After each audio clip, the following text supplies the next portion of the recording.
आपण आहोत संगीत सम्राटच्या सेटवर आणि संगीत सम्राटच्या ह्या सेटवर एक गेस्ट आला आहे जो सध्या स्वतःला किंवा स्वतःबाबत भिकारी हा शब्द वापरून घेणं अगदी कूल समजतोय आणि हे का कूल आहे आपण हे जाणून घेऊया. अर्थात मी बोलते स्वप्नील जोशीबद्दल. स्वप्नील, संगीत सम्राटला येण्याचं निमित्त काय आहे?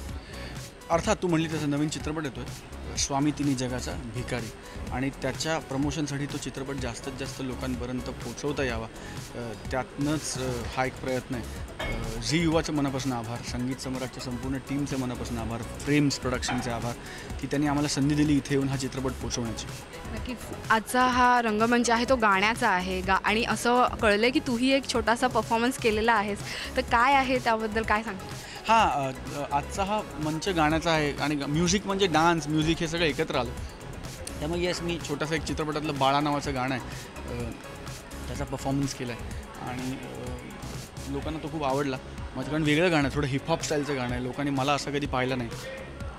खरं सांगायचं तर मीही मला स्वतःला असं कधी पाहिलं नाही, पण गणेश आचार्यांचीच फिल्म आहे त्यामुळे डान्सेस इंटिग्रल असणारच आहेत आणि त्यांनी असं ठरवलं की ह्याला हिपहॉप करायला लावायचा आणि मी प्रयत्न केला आहे. गाणं रिलीज झाल्यावर तुम्ही मला सांगा की तो कितपत जमला आहे किंवा नाही जमला.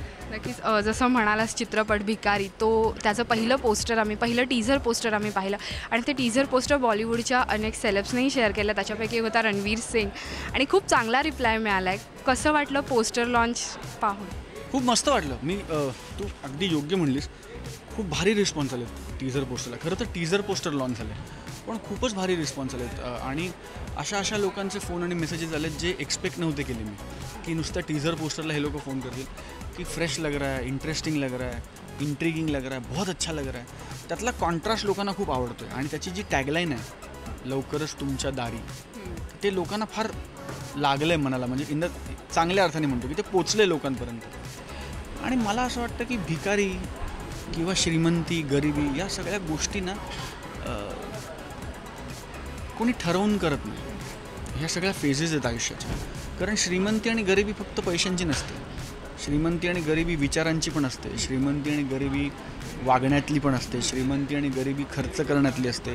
श्रीमंती आणि गरिबी कपड्यातली असते. सो आय थिंक श्रीमंती आणि गरिबी ही खूप सापेक्ष टर्म्स आहेत. तर अशा एका मुलाची गोष्ट आहे ज्याला असं वाटतं की त्याच्याकडे सगळं आहे आणि जेव्हा नियती ठरवते की ह्याला मागायला लावायचं तेव्हा त्याला काय काय मागायला लागतं आणि तो कसं ते त्यातनं तारतो का नाही तारत स्वतःला, ही ती गोष्ट आहे. चित्रपटाचं टायटल खूप बोलकं आहे, स्वामी तिन्ही जगाचा भिकारी. आपल्या सगळ्यांना, प्रत्येक मराठी माणसाला माहिती आहे की स्वामी तिन्ही जगाचा आई विना भिकारी. त्यामुळे आई मुलाच्या नात्यावर भाष्य करणारी गोष्ट आहे आणि मी खूप एक्सायटेड आहे. खूप दिवसांनी मला एक अत्यंत चॅलेंजिंग रोल करायला मिळाला, ज्याच्या नावापासूनच मनात प्रश्न निर्माण होतो की हा या सिनेमात काय करतो. So to prove myself right आणि लोकांना पटवणं की ह्यानी हा रोल केला was very challenging for me. आणि आमचे निर्माते शरद शेलार, दिग्दर्शक गणेश आचार्य, DOP महेश लिमये, लेखक गुरु ठाकूर आणि संपूर्ण टीम या सगळ्यांच्या प्रयत्नातनं सिनेमा आता रिलीज होईल लवकरच. सो खूप एक्सायटेड. नक्कीच. गाण्याचा टीझर, ट्रेलर किंवा पहिलं सॉन्ग आम्हाला कधी ऐकायला मिळणार शेवटचा?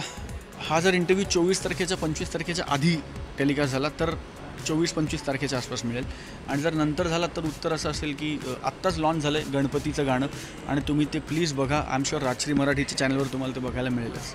Thank you so much. पुन्हा भेटू भिकारीच्या निमित्त. Thank you very much. Thank you so much. Cameraman Puneet सोबत श्वेतांबरा सावंत, राजश्री मराठी.